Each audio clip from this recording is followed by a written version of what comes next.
Should I die an alcoholic death or live on a spiritual basis? What is my choice to be? Weigh that out. My name is Gary. I'm an alcoholic and a drug addict in recovery. That's in our literature. In the big book of Alcoholics Anonymous, it says, to be doomed an alcoholic death or to live on a spiritual basis are not always easy alternatives to face. Let me see. Should I die an alcoholic death or live on a spiritual basis? I pondered that for years, and here's why. And people that are non-alcoholic don't understand us. They think we're just absolutely nuts, right? When you're an alcoholic, you lose the power of choice. Like, I got up this morning, right? I got up at 3:15. I went to the gym. That was my choice. I picked up a friend. We went to the gym. Had a good workout, and when I got back home, I was like, you know what? I'm going to take a nap. I'm going to sleep another couple hours because I did it yesterday also. So I did that. Came back, and I have choices. I had choices, right? And just like we all do every day when we open our eyes, what am I going to do today? I got to work. Maybe I'll call in sick. Maybe I'll go to work. Maybe I'll work extra hard today. Maybe I'll just try to slide through and not do much today. We have choices to make. When you're an alcoholic or a drug addict and you are hooked with that phenomenon of craving, that phenomenon of craving is like somebody that's very thirsty, right? Super thirsty, out in the desert all day, and I'm sitting here with an ice cold water, right? And you want that. All you can do is obsess on that fucking ice cold water. But until you can get it in your mouth.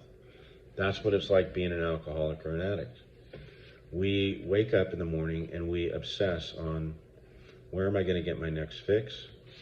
When am I going to get my next drink? We lose the power of choice in the matter.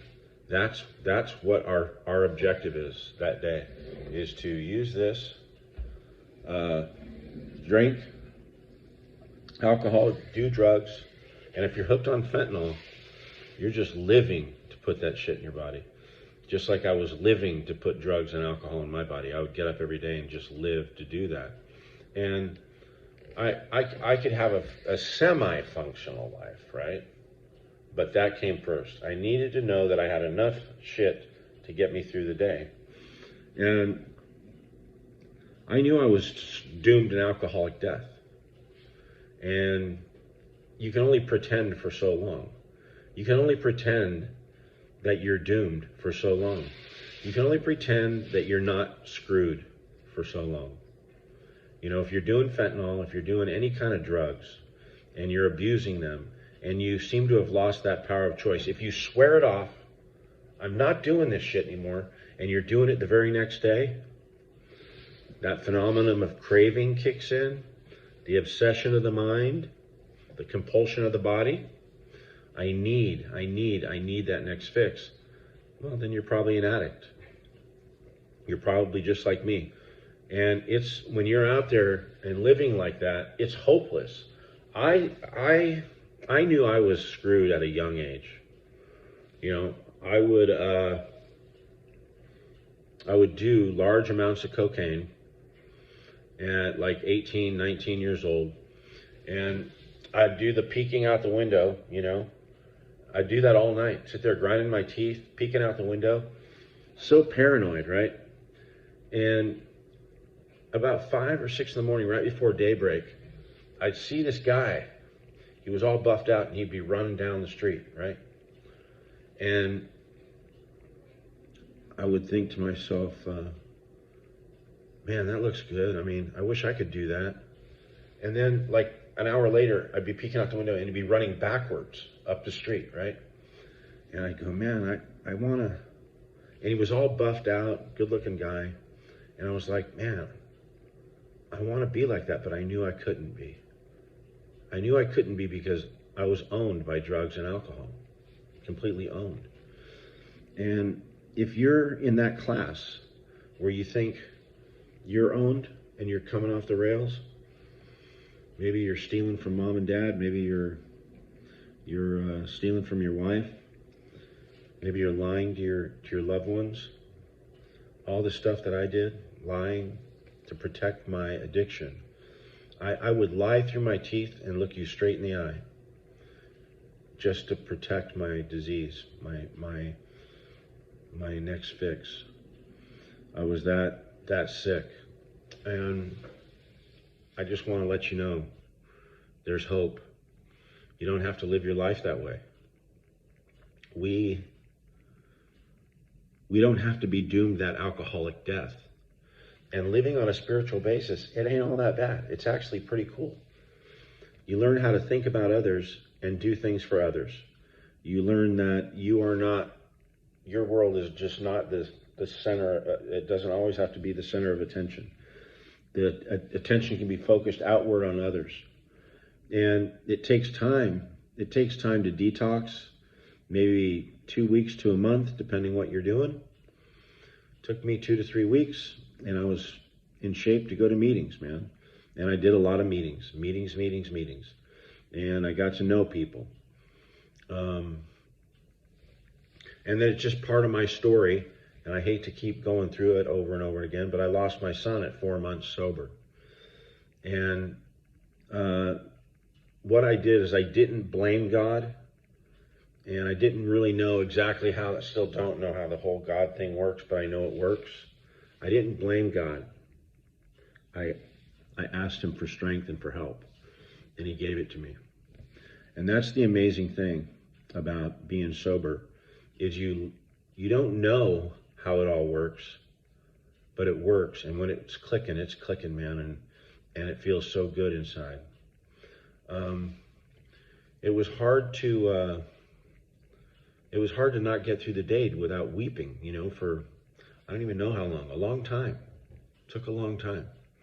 And then I went through a phase where I was just kind of numb, but I went to a lot of meetings and I would share, I'm numb. I'm just feeling numb. Or I'm angry. Or I'm confused. I'm afraid. I say what's going on in my mind, and it takes the power out of it. So if I'm walking around in fear and I keep that shit to myself, I'm afraid of the future. If I keep that shit to myself, I'll get thirsty. But as soon as I share about that with people that are trying to do the same thing that I'm doing, which is stay sober one day at a time through the 12 steps, it takes the power out of it, man. It takes the power out of it, and I'm living in recovery. And fear, they talk about it as being an evil and corroding thread. When I'm screwed up, when something's going sideways in my life, I know that it's usually fear, right? When I'm so pissed off, right, it's fear. When I am curled up, going to bed at night, can't sleep, right, it's usually fear. I'm afraid of the future, right? And we don't have to be afraid. We learn to depend on God. Our dependence used to be completely and solely on a chemical to get us through everything. It was like my best friend. And that dependence, once we become sober and we go to a few meetings and we get into recovery, we learn to shift that dependence from chemicals to a spiritual life, to God. And I know it sounds funny, and if you don't believe, it's tough. It's a lot easier when you do believe that there's a higher power, right? And I would say if you don't believe right away, or you're confused, or you're like I was, I did believe, but I didn't know how it all worked. I just thought he forgot about me. I just thought, what a shitty world we live in, And then I got sober because I was praying to that power, because I would get myself in such pinches, right? God, please, please, I need your help, man. Please, just give me the willingness, just to be willing to try. One day I got COVID. I was sick, shaking and baking in a bed for 5 days. After 5 days, I woke up and I was like, oh my God, I am sober 5 days. And I started going to meetings, started calling people that I knew that were sober, and started jumping into the life of recovery and sobriety. It's a great way to live. So I'm trying to let people know that when you're alcoholic and you're a drug addict, it's a shameful place to be, because we've lost the power of choice, something that we never wanted to do. We always want to come across to people as strong and powerful, humble, cool, right? But alcohol and drugs makes that impossible to do, because we're living to feed that addiction.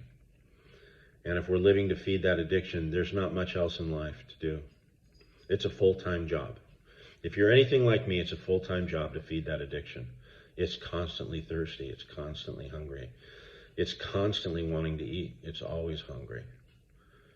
So there is hope. There is hope, man. And here's the difference between living in hell and addiction, between living in hell and addiction, and between living in sobriety and recovery. You just have to make a decision. Do I want to live this way or that way? That's what it talks about in this book. Do I want to live? Do I want to be doomed an alcoholic death, or live on a spiritual basis? It's just a decision. Make that decision. Hope you make the right choice. Give me a thumbs up, subscribe, and we'll keep doing recovery together.